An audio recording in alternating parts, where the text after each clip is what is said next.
Today we'll look at the second installment of Enemy of the State. In today's team, the third place team that still made the playoffs because the NFC East put 3 teams into the playoffs: the Philadelphia Eagles, the division winners, Dallas Cowboys, and the New York Football Fighting Giants. What's up? It's your boy Cintron. Come back with another analysis video / news video, and I kid you not, that's my real name. And you see the Riz, yeah, like it? Don't care. But yeah, we're gonna look at the New York Giants and their free agency offseason thus far. Let's get into it. So yeah, they made the playoffs the first time since 2016, and they won a game beating the Vikings handily. I think the second time they beat them that season, last season. But you know, we pushed them out and handily. So after he had a close game in week 18, resting a lot of our starters, but you know, they held on to some people. So first of all, they brought back Daniel Jones on a 4-year, $160 million deal. But you know, really, I think it's like they said a 2-year, $80 million deal. But you know, he gets paid regardless. Yeah, he had an okay season. You know, he had like I think 16 touchdowns and like 9 interceptions. So it was good enough to get into the playoffs, but they were lacking a lot of things around him. He showed improvement, and Dayball obviously has the team heading in the right direction. Can he elevate his play? There's not a lot of hope around the league, you know, like, and seeing him, they're like, we're thinking more along the lines of that this is the best that among the best play that we're going to get out of him. Can he elevate? That is the big question, because if he does, they can take the team to the next level and continue to challenge in a tough division. We have 3 teams that are very competent. Any of them can win the division, and you know, a Redskins team that can threaten those hopes because you have to play them twice. But yeah, you know, they had a solid season. They just were lacking, you know, a lot of firepower, both on offense and the necessary players on defense.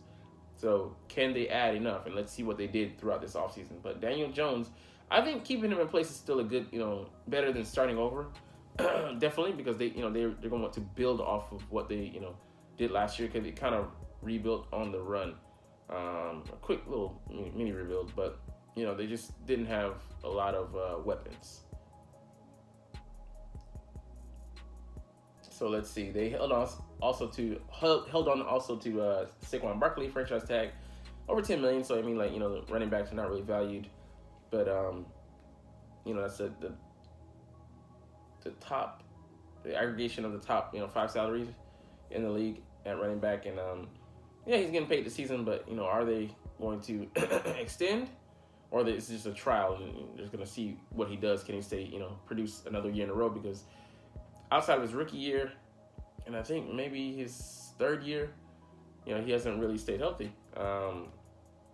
He's a talent, but can he produce over the course of 17 games and be available for all of them? The talent is not in question. It's the consistency. Darius Slayton, a solid receiver. I would say a good number 3 receiver. Maybe miscast as a number 2 last year. But, I mean, also, they don't use him right. I mean, he's a speed threat, but, you know, you have him running mostly. I mean, intermediate routes are fine, but use that deep speed. The guy runs like a 4.4, maybe a 4.3. You know, so, I mean, it's mystifying, but, hey, like I said in the last edition yesterday with the Redskins, with the Commanders, got to get used to saying that. Not the football team either, just all out of, you know, sync. Yeah. Your mishap is my plus, so keep on miscasting him. And you can see here the Giants receivers, the leading receiver was Slayton. Receptions was Richie James, and he's a good number 3 as well. But you know, they just have like Darius Slayton, number 3, marginal number 2, Richie James, number 3, maybe a number 4, Isaiah Hodgins, number 4 for sure, Wan'Dale Robinson, and number 3 at this point, Sterling Shepard, number 2. But he needs a good he'd be good number 1 to, you know, excel. And he got hurt last year. David Sills and negligible. Marcus Johnson, and, you know, depth receiver. Kenny Galladay, not a starter at this point. Kadarius Toney traded away. So what do they have to threaten you with? Yes, we'll see that they brought in some other people, but on the whole, this receiving core doesn't scare you, and none of them are a threat to. Kenny Galladay scored that garbage time touchdown right there. You see on Darius Slay.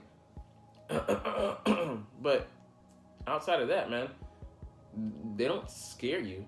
And how are they gonna challenge those corners in Philly? That's the question. I don't see them, beating them. Outside of getting some garbage time yardage or getting a completion here or there, but best hope is maybe to attack the linebackers, and then I just think secondary with those two corners in place, and then competent safety play makes them solid, and all the linebackers have to be as well as competent, and you got a solid defense there because the front four is gonna produce. All right, let's see. We also brought back Gerard Davis. Isaiah Hodgins, he's back. Like I said earlier, not worth mentioning. Sterling Shepard, he's been injured, so he's not gonna be really in the groove until the latter half of the season, if even then. Takes guys a full calendar year to come back from an ACL. So Gerard Davis, he's like he's serviceable. But getting sent out to practice squad, just doesn't look good. Matt Breida, a good backup, solid backup, but you got Saquon, so that says everything. Jamie Gillen resigned. He botched some punts against us. Had when he kicked, it hit the ground, so it's illegal to kick it after that. Kicked it anyway, but it doesn't count. Maybe they could do. They could do better, but they re-signed him. So, like I said, I love it as an Eagles fan, but you got to question these moves, Giants fans. Long snapper Casey Kreider. Okay, good. Special team's solid. All right, they gained Darren Waller. So he's one of the best tight ends in the game, man. He's had like a down year, past 2 years, but in 2019 and 2020, man, he was balling. Had 2,000-yard seasons. Can he regain that form? And he'll be a good safety valve for Daniel Jones, and he's a threat. So, I'm okay with letting Darren Waller beat us if that's what it takes. They got one guy they can depend on. He's not gonna open things up, for that offense like that here or there. But they still have to scheme it, to stop him. I like that challenge though, and the Eagles being able to conquer it. Like he's just one threat, one guy. Bobby Okereke. So nice player for the Colts. 4-year, $40 million. They really invested in off the ball linebackers, and I would say he's probably above average. So this is a solid signing for them. This is going to make the middle of the field for them solid. So they're really trying to develop. So they made some strides definitely on defense. So can the offense hold up their end of the bargain though? That's the question. Raheem Nunez-Roches, and one of their guys, they overpaid to keep him. Gave him $4 million a season. Yeah, they signed him on day one, so it just it was a panic move. I'm just like, why are you looking to hold on to guys? And I think they had some cap space too. So I'm like, I didn't really see the urgency. I don't understand, but a lot of teams overvalue their own, free agents, their own crop that they raise themselves. So I think this is one of those cases. He's just not a special player. Could be solid, but depth guy, you don't prioritize that. But hey, you like it, I love it. Cornerback Amani Oruwariye. Solid guy, but that was 2021 when he had a breakout season. Oh my gosh, he got burned last year. 130.6 pass rating, that's almost perfect. And he had 10 penalties. Yo, why even bring... See, they make it... It's 2 steps forward, three steps back with the Giants. And I get you need some depth, but you don't. I'm guessing you're banking. I don't know if they viewed the tape and saw that maybe he just made mental mistakes. So he may obviously made some mental mistakes, 10 penalties. But what in the hell are you guys looking at, man? I mean, hey, like I said, I love it as an Eagles fan. Bobby McCain, solid 8-year guy, solid but unspectacular. I mean, that's at least a step in the right direction. Yeah, I mean, he'll probably replace Julian Love. I don't know if that's just an even swap there.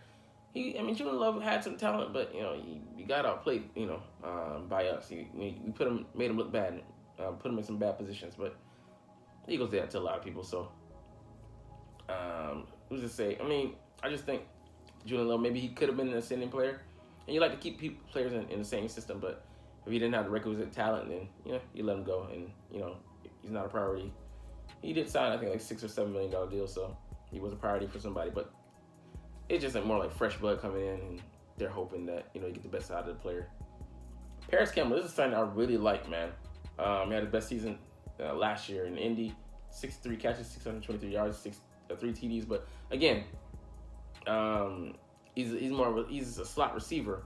He has game breaking speed, ran a 4.31 coming into the league, but they don't use it. So just another mystifying thing. The Colts didn't use it. I don't know if they're gonna use it there in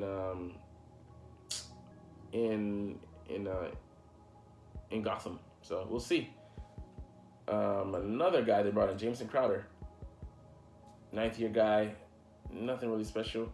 He complete for the slot. They're not gonna keep all these guys though. Some of these guys are gonna get dropped off. They just have like 7 or 8 receivers now.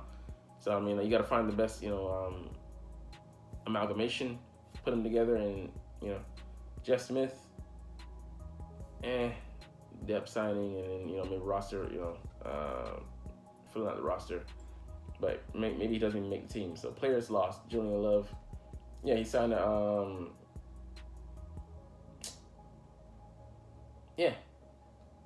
okay. Yeah, they did lose Bradbury last year. And thank you guys for that, Giants. I appreciate you. I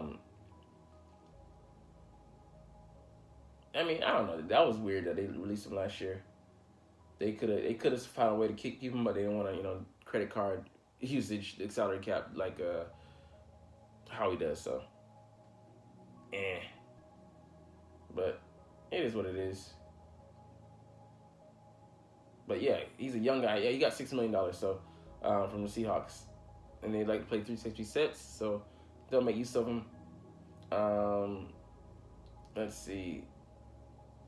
Other players they lost: Nick Gates, inside guy, on the O-line, 3-year, $16.5 million deal. They're not really losing anything. He had 7 leg surgeries. John Feliciano, just guy, so I mean, he just was brought in. A lot of coaches do that; they import players from their old team to help get the team up to speed, and that's about it. He served his role, and he's out of there. Thank you for your service. He signed with the 49ers, so he served his purpose. Kenny Galladay, 4-year, $72 million deal. They cut him. Yeah, it was just horrible, atrocious. I mean, like 2 years. 600 yards. He got paid handsomely per reception. $40 million guaranteed. So I was just, man. Yeah, I mean, he got paid after injury-riddled season. So just bad investment type that can, set you back. But luckily, they're kind of under the cap pretty well. So they were able to mitigate that loss of money. But still a bad look. But, I mean, yeah, it's not really a strong offseason, man. You lose some pieces that weren't really important. You gain some pieces that weren't really important. What really were the splash signings? I mean, they brought in, a good linebacker. They brought back, so more of the retention was good on some of the, Daniel Jones, the quarterback, the running back. But other than that, what honestly can you say they did? So just, very middling. And for them to want to, keep serve, they're going to be fighting again for the number 3 spot. or number 2 spot. I don't see them challenging the Eagles as is. I mean, we'll see what they do in the draft, but you gotta hope that they can really add some pieces that really buff up their roster to more than just competent, to at least above average. But that's hoping on a lot, hoping on a wing, living on a wing and a prayer, hoping that rookies can come in and give you all the impact you need. But you're counting on guys last year as well, that were rookies and that were coming into the team and just getting a year older, that they're going to be a year wiser, more mature, and grow, especially going from rookie year to second year. Often players make the biggest jump in that time allotment. So we'll see. But anyways, we're gonna go to other news around the league. And only one I want to really highlight here, only big signings were the Cincinnati Bengals signing Irv Smith, the former Vikings tight end, to a 1-year deal. So, I mean, good depth signing for them, and he also could challenge for the starting position. Sidney Jones, another depth signing. He played with the Seahawks previously. I don't know how he did. Former Eagle, second rounder towards Achilles, but he just never was the same after that. And never just really got his career off the ground. A journeyman now, but he still has talent, but he just hasn't lived up to his draft billing and his potential. Again, we're going around the league here. And the Packers GM, they're still stuck in trade hell with Aaron Rodgers. They're trying to acquire him, but a first round pick is not necessary. But what is it then? Is it 2 2s? Is it a 2, a 3, and a future pick? That has like a contingency. If he meets the requisite requirements and it gets buffered up, I mean, just get it done, because the draft is coming, and you don't want to have that your trade bait dangling out there, and then you're counting on that, and now you reassessed it as an asset, and you got to reassemble things on the board. It just gets messy. So the sooner they can get this done, the better. Jackson in Baltimore requested a trade, but they weren't willing to move him. Obviously, they wanted to hang on to him. At $32 million, that's very palatable. Said it right this time. But it's just getting messy up there in Baltimore. They're giving him the slap like Jada Pinkett. I got disrespected by Chris Rock.